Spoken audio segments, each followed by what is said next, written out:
Hello friends, this is Sandeep Hansda और आप सबका स्वागत है जेएच फिजिक्स फैमिली में। तो आज हम लोग देखने वाले हैं refraction through spherical surface. Means हमारा एक कर्व्ड ट्रांसपेरेंट सरफेस होगा जिसमें लाइट अगर रिफ्रैक्ट होता है तो इसके लिए रिलेशन क्या है, और ये जो हम डेरिवेशन करके न्यूमेरिकल लाने वाले हैं ये आगे आने वाले सभी न्यूमेरिकल्स के लिए, सभी डेरिवेशंस के लिए बिल्कुल जड़ है। ये बेसिक है और इसको जानना बहुत ही ज़्यादा जरूरी है। तो स्टार्ट करते हैं क्लास को। हम देखने वाले रिफ्रैक्शन थ्रू स्फेरिकल सरफेस। सबसे पहले हम मानेंगे कि हमारा कोई एक रिफ्रैक्शनल सरफेस है, एक स्फेरिकल है और ये ट्रांसपेरेंट मीडियम है। इसके इधर का रिफ्रैक्टिव इंडेक्स है N2, यानी कि ये हमारा मीडियम है। इस मीडियम का रिफ्रैक्टिव इंडेक्स क्या है? N2। और इधर हमारा मान लेते एयर है और एयर का रिफ्रैक्टिव इंडेक्स हम मान लिए N1। ये हमारा डेंसर मीडियम होगा, ये हमारा रेरर मीडियम होगा। सबसे पहले हम लिखते हैं let us consider a transparent curved surface with refractive index N2 and have large radius of curvature,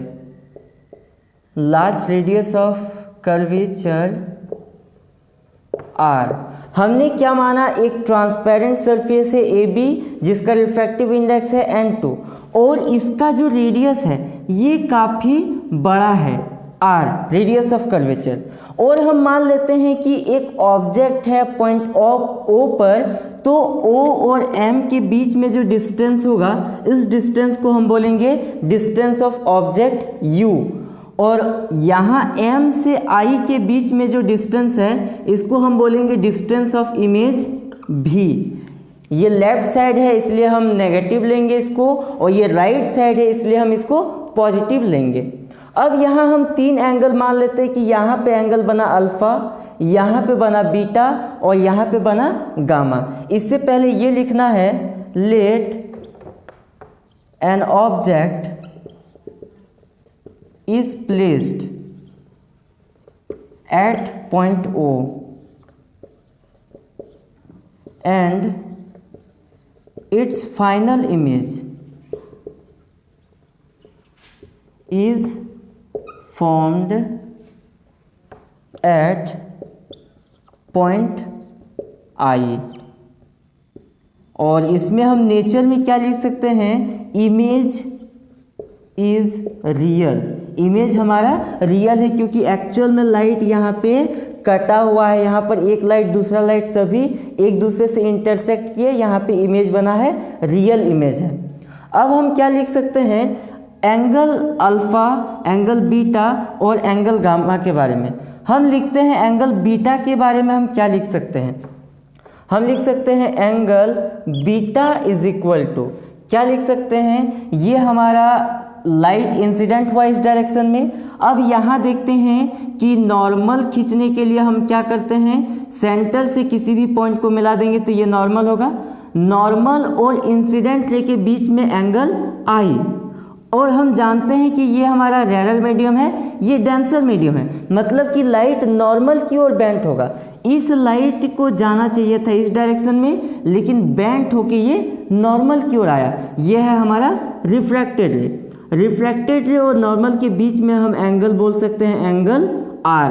तो ये हो जाएगा हमारा एंगल R, और एंगल R का ही अभी हम इस्तेमाल करने वाले हैं इस बीटा को निकालने के लिए। देखते हैं कैसे। हमने 9th स्टैंडर्ड में पढ़ा था कि अगर किसी ट्रायंगल के एक साइड को बढ़ा दिया जाए तो ये जो आउटसाइड एंगल होता है वो इनसाइड एंगल के सम के इक्वल होता है। जैसे कि ये हमारा R है, ये हमारा गामा है और ये बीटा है, तो हम क्या लिख सकते हैं? Beta is equal to gamma plus R। ये हमारा आउटसाइड एंगल का वैल्यू होता है। तो वही हम यहाँ लिखेंगे from diagram angle beta is equal to angle gamma plus angle R, ये हम करने वाले हैं। और इसके बाद ये बिल्कुल ही सिंपल होने वाला है। तो इससे पहले स्क्रीनशॉट एक बार लेना चाहते हैं ले सकते हैं। हो गया स्क्रीनशॉट। अब इसमें एक चीज और जोड़ लेते हैं कि since surface has large radius so NM should be perpendicular to principal axis।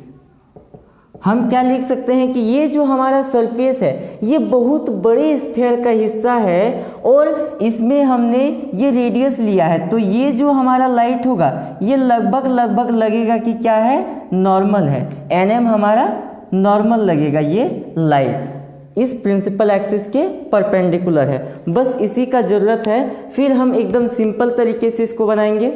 Screenshot ले लिए, आगे बढ़ते हैं।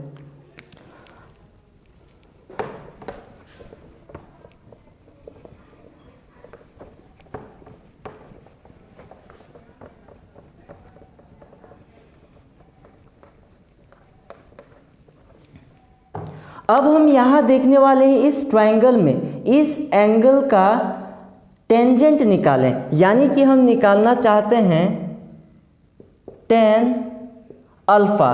तो हम इस बारे में क्या जानते हैं, टेंजेंट इज इक्वल टू होता है परपेंडिकुलर अपॉन बेस। तो इसमें हम परपेंडिकुलर चेक करते हैं, ये हमारा हो जाएगा NM और बेस हो जाएगा OM। इसके बारे में हम क्या लिख सकते हैं, NM अपॉन OM, ये हो जाएगा हमारा। सिमिलरली हम क्या लिख सकते हैं, टेन बीटा। टेन बीटा के बारे में हम क्या लिख सकते हैं, देखिए ये जो हमारा टेन बीटा है इस बारे में हम लिख सकते हैं NM अपॉन MC। हम लिख सकते हैं NM अपॉन MC। और हम क्या लिख सकते हैं गामा के लिए, tan gamma is equal to NM upon MI। हम क्या लिख सकते हैं, tan gamma is equal to NM upon MI। ये हमारा बिल्कुल सिंपल है। अब चूंकि हमने पहले ये मान चुका है कि एंगल काफ़ी स्मॉल है, since angles are small, angle इसलिए स्मॉल होगा क्योंकि ये हमने बहुत बड़ा रेडियस ऑफ कर्वेचर लिया है। तो जो एंगल बहुत दूर से आएगा वो लगभग 0 के आसपास में होगा, यानी कि बहुत छोटा होगा। सिंस एंगल्स आर स्मॉल, तो हम क्या लिख सकते हैं, जब एंगल स्मॉल होते हैं तो sine theta is equal to theta होता है और tan theta is equal to theta होता है। तो ये जो हमारा टेन अल्फा है इसको हम सिंपली अल्फा लिख सकते हैं, टेन बीटा को ओनली बीटा लिख सकते हैं और टेन गामा को सिर्फ गामा लिख सकते हैं। तो बस वही करने वाले हैं। तो ये नीचे में इसको मिटा दे रहे हैं। हम क्या लिख सकते हैं इसमें, alpha is equal to NM by OM। Gamma पहले बीटा है, beta is equal to NM by MC और हो जाएगा gamma is equal to NM by MI। अब हम सिंपली यहाँ इस्तेमाल करने वाले हैं स्नेल्स लॉ को। स्नेल्स लॉ में हम लिखेंगे, तो इससे पहले स्क्रीनशॉट लेना चाहे ले सकते हैं, या फिर इसमें एक और चीज़ आगे बढ़ा के रख लेते हैं, जैसे कि हमारा क्या है, beta, angle beta is equal to हम क्या लिख सकते हैं, R प्लस गामा। ये हो जाएगा हमारा एंगल R प्लस गामा। तो अगर हमें एंगल R निकालना है, ये एंगल R, तो हम इसको क्या लिख सकते हैं, एंगल बीटा माइनस गामा। ये काफ़ी ज़रूरी है। इसके बाद हम चलेंगे स्नेल्स लॉ का इस्तेमाल करेंगे, तो उससे पहले स्क्रीनशॉट ले सकते हैं। हो गया, फिर हम बढ़ेंगे आगे। हो गया, आगे बढ़ते हैं।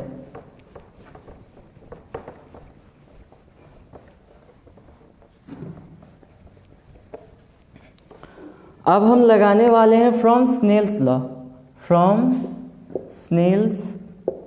लॉ।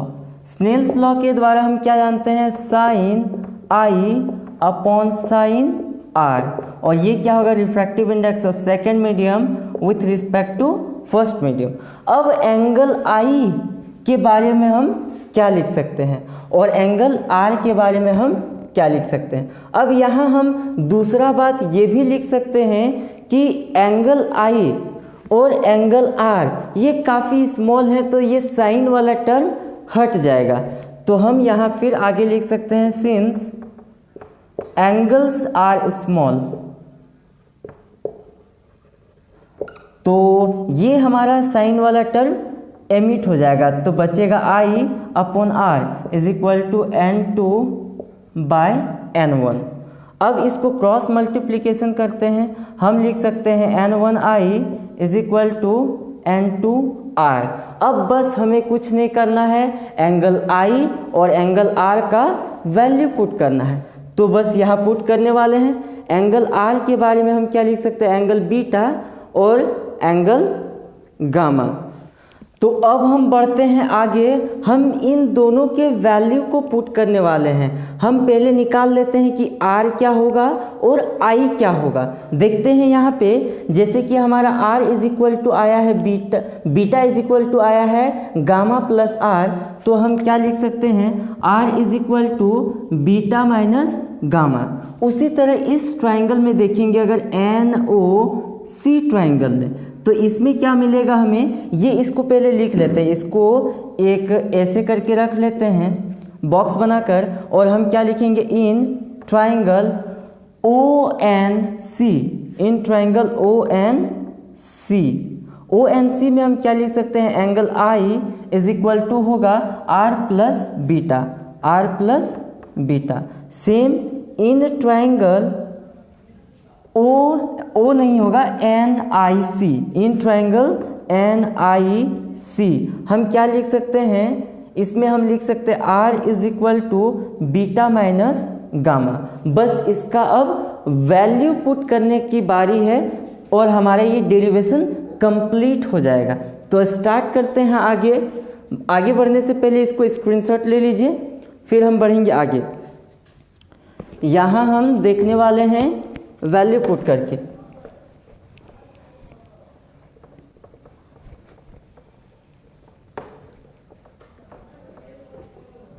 अब हमारा क्या रहा, ये N1 है, N1, और I के जगह में हम क्या लिख सकते हैं, I है हमारा अल्फ़ा प्लस बीटा।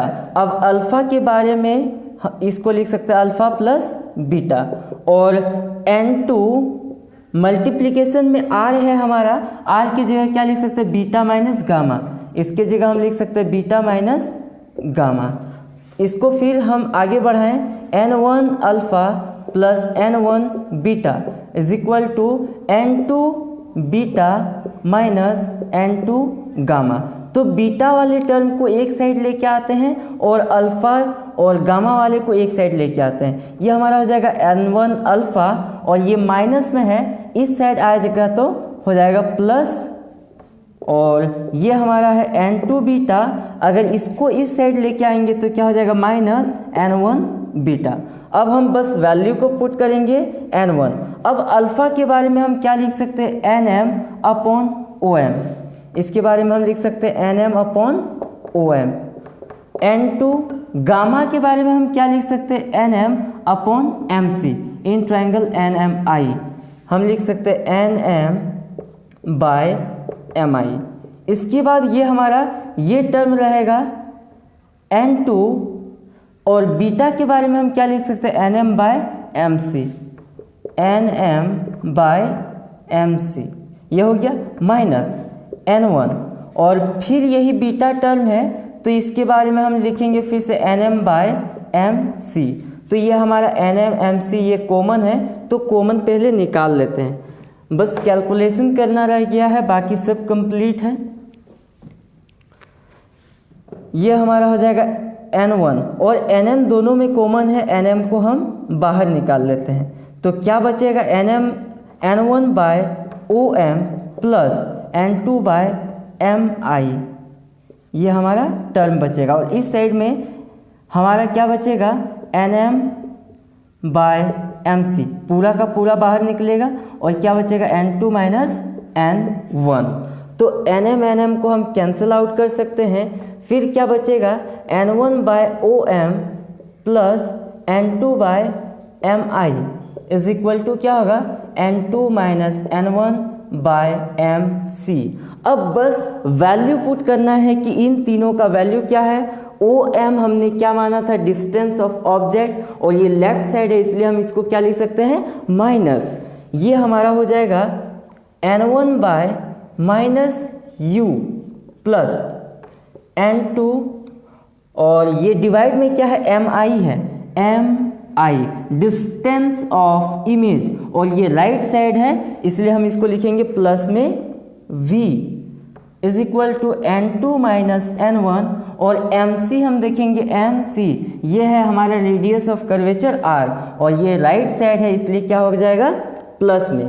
तो इस डेरिवेशन को हम एग्जैक्ट तरीके से लिखें तो क्या लिख सकते हैं n2 अपॉन v, और ये हो जाएगा minus n2 upon v minus n1 upon u is equal to n2 minus n1 upon r। ये हमारा डेरिवेशन प्रूव हुआ रिफ्रैक्शन थ्रू स्फेरिकल सरफेस के लिए।